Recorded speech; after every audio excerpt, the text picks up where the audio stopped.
Assalamualaikum warahmatullahi wabarakatuh. Di sini kami akan mempresentasikan mengenai prinsip Islam tentang pelaksanaan bisnis Islam yang berkaitan dengan peran lembaga Hizbah. Pengertian Hizbah. Hizbah berasal dari bahasa Arab, yaitu basaba, yang bermakna menaksir atau memperhitungkan, memikirkan, mengkalkulasi, atau suatu opini dan lain sebagainya. Hizbah secara bahasa berasal dari kata ihtisab yang berarti membuat perhitungan. Sedangkan pengertian hizbah secara harfiah menurut Al-Marwardi dapat dilihat dalam ayat Al-Quran, Quran Surat Ali Imran ayat 104 yang berbunyi waltakum minkum ummatu yad'una ilal khairi wa ya'muruna bil ma'ruf wa yanhauna 'anil munkar wa ulaika humul muflihun. Yang artinya, dan hendaklah di antara kamu terdapat golongan umat yang menyeru untuk berbuat kebaikan, mencegah dari kemungkaran. Sesungguhnya mereka adalah orang-orang yang beruntung. Dari ayat tersebut dapat disimpulkan bahwa hizbah adalah perintah untuk berbuat kebaikan ketika belum dilakukan, dan larangan untuk berbuat kemungkaran jika ada tanda-tanda kemungkaran itu telah dilakukan. Dalam hizbah sendiri, salah satu rukunnya adalah mustahib. Mustahib sendiri adalah seseorang yang menjalankan segala yang diperintahkan dalam hizbah, baik dalam lingkungan masyarakat atau negara Islam. Syarat-syarat mustahib sendiri, yang pertama, mampu bersikap adil. Yang kedua, merdeka. Yang ketiga, memiliki wawasan dan juga pandangan yang luas. Yang keempat, memiliki pemikiran yang tajam. Yang kelima, teguh terhadap pendirian. Yang keenam, memiliki pengetahuan mengenai tindakan yang munkar. Yang ketujuh, jiwa kepemimpinan yang tinggi. Yang kedelapan, harus amanah. Yang kesembilan, bijaksana dan taat terhadap Allah dan Rasulnya. Yang kesepuluh, melaksanakan tugas sesuai dengan Al-Quran dan As-Sunnah. Dari syarat-syarat tersebut terlihat bahwa sebagai mustahib harus memiliki beban tanggung jawab yang sangat berat, karena dari 10 syarat-syarat tersebut adalah salah satu perilaku hasanah, yaitu perilaku yang baik. Oke, selanjutnya dasar hukum lembaga hizbah. Yang pertama yaitu yang tadi dijelaskan di awal dalam Al-Quran Surat Ali Imran ayat 104. Yang kedua ada dalam Al-Quran Surat An-Nahl ayat 90. Juga dijelaskan dalam hadis riwayat Muslim dari Abu Sa'id Al-Khudri radhiyallahu an. Dia berkata, aku mendengar Rasulullah sallallahu alaihi wasallam bersabda, barang siapa di antara kalian yang melihat kemunkaran, hendaklah ia mengubahnya dengan tangannya. Apabila tidak mampu, maka hendaklah dengan lisannya. Dan apabila tidak mampu lagi, maka dengan hatinya. Sesungguhnya itulah selemah-lemahnya iman. Hadis riwayat Muslim. Dalam hadis di atas, Rasulullah Shallallahu Alaihi Wasallam telah mewajibkan kita sebagai umat Muslim bahwasanya jika kita melihat suatu kemungkaran, maka hendaklah kita segera untuk mengubahnya dengan tangan kita. Jika kita tidak mampu, maka menggunakan lisan kita, yaitu dengan menasihatinya atau memberikan ujangan-ujangan yang baik sesuai dengan tuntunan Al-Quran dan As-Sunnah. Dan ketika tidak mampu lagi, maka dengan hati, yaitu mendoakan agar Allah segera menurunkan hidayah kepada orang tersebut.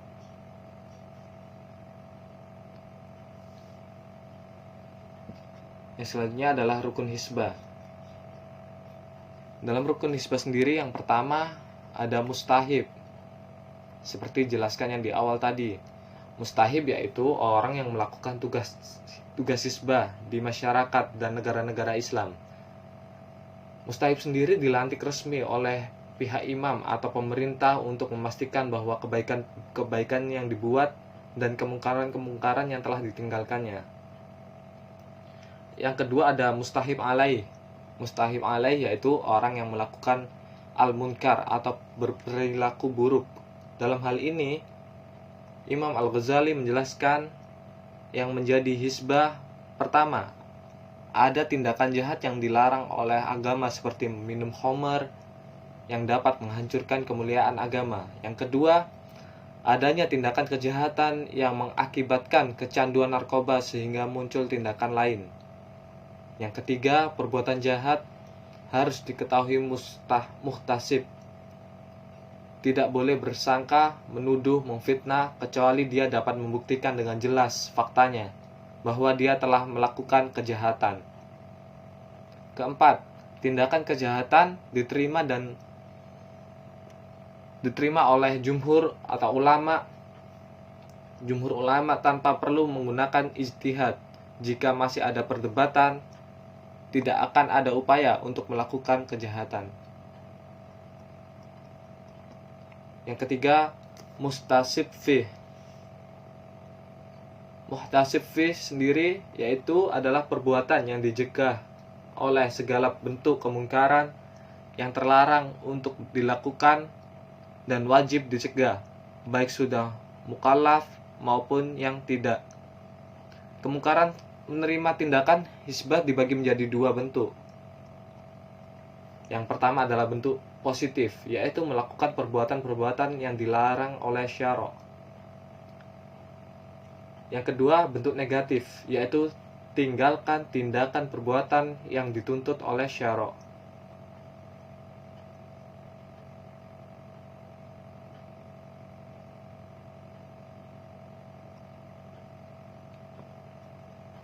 Yang keempat ada nafs al-ihtisab. Nafs al-ihtisab sendiri adalah cara mencegah kejahatan. Tujuan dari tindakan hisbah adalah untuk menghilangkan kejahatan dan menggantinya dengan kebaikan dan juga dapat kemanfaatan baginya. Untuk mencapai tujuannya, tindakan-tindakan hisbah harus didasarkan pada fikih yang mendalam dan beberapa aturan, seperti contohnya yaitu ketetapan hati terhadap penolakan semua tindakan kemungkaran, sehingga jiwa selalu siap untuk menekan pelaku kemungkaran. Selanjutnya, tindakan hisbah itu harus dilakukan untuk mengubah kejahatan dan kerusakannya untuk mendapatkan suatu manfaat. Yang selanjutnya, tindakan hisbah dilakukan dengan selembut-lembutnya supaya mendukung penerimaan kesediaan dan kebahagiaan para pihak yang telah disebutkan oleh Imam Al-Ghazali bahwasanya mengimplementasikan hisbah harus memprioritaskan etika dan moralitas. Assalamualaikum warahmatullahi wabarakatuh. Lembaga hisbah merupakan suatu lembaga yang dijalankan oleh negara, di mana lembaga tersebut dikhususkan untuk mengawasi segala sesuatu yang terjadi pada kegiatan jual beli, seperti kegiatan jual beli yang dilakukan di pasar, serta kecurangan pedagang yang dilakukan saat melakukan kegiatan jual beli. Lembaga hisbah memiliki peran yang begitu penting dalam kegiatan ekonomi bisnis. Di antaranya, yang pertama, standarisasi mutu yang cukup tinggi. Lembaga hisbah mengawasi kualitas barang yang beredar di masyarakat. Oleh karena itu, dalam berdagang, seorang penjual haruslah menyediakan barang dengan kualitas yang baik, tidak melakukan penipuan atau kecurangan kualitas barang, serta tidak boleh menirukan karya produsen lain. Yang kedua, regulasi perdagangan lebih teratur. Dengan adanya regulasi ini menjadikan masyarakat lebih jujur dalam berdagang, tidak menimbun barang yang mengakibatkan kenaikan harga, menjaga kualitas barang yang akan diperdagangkan, serta menjadikan sistem perdagangan lebih terkendali. Yang ketiga, terhindarnya ekonomi biaya tinggi. Dengan adanya regulasi yang teratur, memberikan dampak yang positif dalam dunia perdagangan, seperti biaya yang dikeluarkan relatif lebih kecil karena tidak ada uang pungutan liar yang biasa dipungut oleh pihak birokrat maupun orang-orang yang ingin mengambil keuntungan di atas penderitaan orang lain. Yang keempat, harga yang terbentuk di masyarakat. Lembaga hisbah dapat melindungi masyarakat dari harga yang mencekik yang biasa dilakukan oleh perusahaan-perusahaan yang bermain secara monopoli. Yang kelima, kesejahteraan masyarakat akan lebih merata. Dengan adanya lembaga Hizbah, pendapatan dan kepemilikan barang akan cenderung merata karena adanya distribusi yang merata. Masyarakat pun akan jauh dari kemiskinan dan dekat dengan kesejahteraan ketika barang yang mereka butuhkan dapat terpenuhi dengan harga yang layak. Yang keenam, kecerdasan masyarakat dalam ekonomi. Secara tidak langsung, dengan adanya lembaga Hizbah berperan dalam menumbuhkan pemahaman masyarakat akan dunia ekonomi dan bisnis, sehingga mereka tidak mudah untuk dizalimi, serta dapat membantu masyarakat lain yang tengah dizalimi. Selanjutnya, tujuan lembaga Hizbah terhadap kegiatan ekonomi. Yang pertama, memastikan dijalankannya aturan-aturan kegiatan ekonomi. Sebagai umat Islam, sudah sewajarnya kita melakukan kegiatan ekonomi sesuai aturan-aturan yang berlaku. Menurut Umar bin Khattab, terdapat 4 poin penting dalam melakukan kegiatan ekonomi. Yang pertama, disyariatkannya kegiatan ekonomi. Sebagai umat Islam, kita dalam menjalankan ekonomi dilarang melakukan kegiatan ekonomi yang haram, baik itu mendapatkan hasil yang dikit maupun hasil yang besar. Sebagai umat Islam, dalam melakukan kegiatan ekonomi, sudah sewajarnya kita memiliki ilmu terlebih dahulu, baru kita terjun dalam melakukan kegiatan ekonomi. Karena orang yang tidak memiliki ilmu dalam melakukan kegiatan ekonomi, maka dia akan makan riba, baik disengaja maupun tidak. Kemudian, penipuan merupakan perilaku yang buruk, dan penipuan ini dapat mengakibatkan dampak yang buruk terhadap masyarakat maupun kegiatan ekonomi, dan juga dapat menurunkan kemaslahatan masyarakat. Dilarang berekonomi yang membahayakan orang lain. Di sini, membahayakan yang dimaksud yakni secara material maupun moral, juga bahaya kepada manusia juga hewan. Nomor 2, mewujudkan keamanan dan ketentraman. Umar bin Khattab seringkali ronda di pasar-pasar dan juga seringkali menjaga bersama sahabat-sahabatnya di pasar agar mencegah kejahatan kepada pedagang yang ada di pasar Madinah. Yang ketiga, mengawasi keadaan masyarakat atau mengawasi keadaan rakyat. Umar bin Khattab dalam mendirikan lembaga Hizbah yakni dengan cara berjalan baik siang maupun malam dan melihat keadaan rakyatnya. Kemudian apakah rakyatnya tersebut kekurangan atau sebagainya, dan Umar bin Khattab tersebut menyantuni masyarakat yang kekurangan, dan Umar bin Khattab melihat dampak dari aturan-aturan yang diberlakukannya. Apabila aturan-aturan tersebut memiliki dampak yang buruk, maka ia akan segera mengubahnya. Yang keempat, melarang orang membuat aliran air tanpa adanya kebutuhan. Yang dimaksud di sini adalah sebagai umat Islam tentu kita diwajibkan untuk memenuhi kebutuhan hidup diri sendiri maupun orang yang ditanggungnya. Dan untuk memenuhi kebutuhan tersebut dilarang umat Islam untuk meminta-minta dalam rangka menumpuk harta demi kepentingan pribadi. Kita harus melakukan kegiatan, kita harus bekerja sesuai dengan kemampuan sendiri untuk memenuhi kebutuhan dirinya dan keluarganya. Yang kelima, menjaga kepentingan umum. Kepentingan umum tentu sangat penting bagi umat, dan umat tidak dapat dipisahkan dari kepentingan umum. Oleh karena itu, haruslah diadakan pengawasan terhadap kepentingan umum agar terhindar dari orang yang memakainya dengan cara sia-sia. Yang keenam, mengatur transaksi pasar. Yang dimaksud mengatur transaksi pasar adalah melakukan pengawasan dan mengatur dalam transaksi yang ada di pasar. Juga memerangi orang-orang atau kegiatan yang merusak transaksi yang ada di pasar. Assalamualaikum warahmatullahi wabarakatuh. Saya pemateri yang keempat akan presentasi tentang persamaan Hizbah dan Muzalim. Nah, Hizbah sudah dijelaskan sebelumnya. Jadi Muzalim itu adalah lembaga yang bertugas untuk menyelesaikan soal-soal perlakuan tidak adil atau penganiayaan yang dijalankan oleh pejabat pemerintah terhadap rakyat, misalnya pajak terlalu tinggi, penyitaan harta dengan tidak sah dan sebagainya. Jadi Hizbah dan Muzalim di sini yang pertama yaitu adalah kedua-duanya sama-sama mengandalkan kewibawaan yang diwujudkan melalui kekuatan presisi dan kekerasan secara bertindaknya.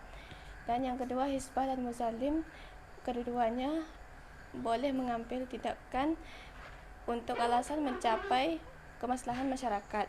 Dan yang ketiga, Hizbah dan Muzalim itu kedua-duanya sama-sama mengawasi dalam bidang perekonomian UMKM yang telah terletak di pasar.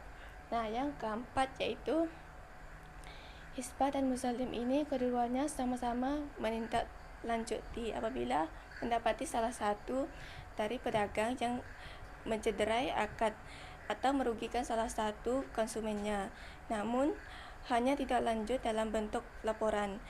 Nanti ada pihak yang berwajib dalam melakukan tindak hukumnya.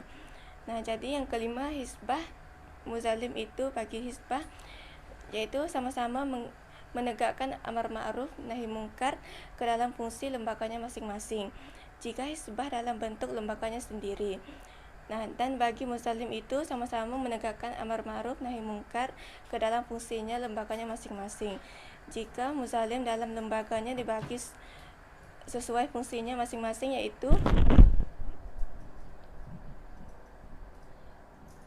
BPOM, KBPU, LPOM, MUI, dan DPS.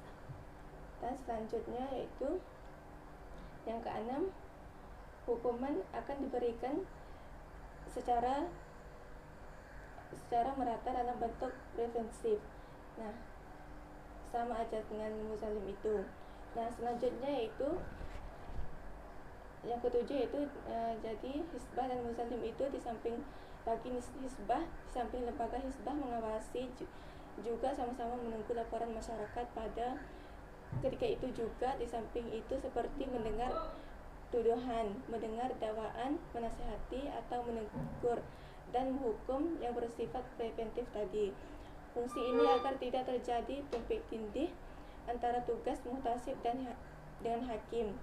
Nah, bagi Muzalim yaitu di samping Muzalim juga sama-sama menunggu laporan dari masyarakat. Pada ketika itu juga di samping itu seperti mendengar dakwaan, menasihati dan atau menegur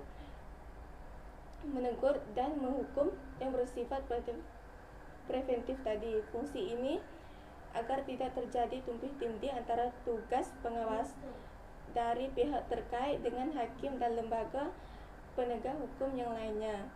Nah, dan terakhirnya Hizbah dan Muzalim ini sama-sama boleh bertindak langsung tanpa adanya menunggu laporan dari masyarakat. Nah, jadi persamaan Hizbah dan Muzalim ini sama-sama mengawasi kegiatan perekonomian yang terjadi di masyarakat dan menunggu apabila terjadi, dan jika mengandung dakwaan dan membutuhkan kesaksian. Sekian dari saya. Assalamualaikum warahmatullahi wabarakatuh. Assalamualaikum warahmatullahi wabarakatuh. Selain lembaga Hizbah, ada juga lembaga yang bernama Mazalim. Tetapi terdapat beberapa perbedaan antara lembaga Hizbah dengan lembaga Mazalim. Yang pertama yaitu tujuan dari didirikannya lembaga tersebut. Lembaga Hizbah didirikan untuk amar ma'ruf nahi mungkar, misalnya dalam kegiatan perekonomian atau pasar, menentukan harga pasar, mengawasi jalannya pasar, serta mengatasi masalah kenaikan harga dan sebagainya. Kemudian tujuan dari didirikannya lembaga Mazalim ini yaitu untuk meneliti dan mengawasi kemaslahatan umum. Yang dimaksud dari didirikannya lembaga Mazalim ini salah satunya yaitu untuk menindaklanjuti hal-hal yang tidak bisa diselesaikan oleh lembaga Hizbah. Misalnya, terdapat lembaga wakaf atau zakat yang melakukan kecurangan, maka masalah tersebut dapat diselesaikan oleh lembaga Mazalim ini. Perbedaan yang selanjutnya yaitu untuk siapa lembaga ini ditujukan. Lembaga Hizbah ditujukan untuk seluruh masyarakat atau anggota, baik itu individu ataupun kelompok yang melakukan kecurangan. Kemudian lembaga Mazalim didirikan untuk para pejabat. lembaga, atau organisasi yang melakukan kecurangan. Misalnya ada sebuah perusahaan yang melakukan kecurangan tentang masalah menggaji karyawannya, maka lembaga mazalim ini berhak untuk menyelesaikan masalah tersebut. Perbedaan yang selanjutnya yaitu tentang jalannya lembaga tersebut. Lembaga hizbah berjalan sesuai dengan syariat Islam yang berlandaskan Al-Quran dan Hadis, sedangkan lembaga mazalim berjalan sesuai dengan Undang-Undang Dasar. Kemudian perbedaan yang selanjutnya yaitu anggota dari lembaga tersebut. Lembaga hizbah beranggotakan para hakim yang memahami masalah hukum dan juga paham dengan syariat Islam. Sedangkan lembaga mazalim tidak hanya beranggotakan para hakim, melainkan ada juga para pejabat negara ataupun para ulama yang memahami tentang hukum dan juga syariat Islam. Sekian presentasi dari saya. Wassalamualaikum warahmatullahi wabarakatuh.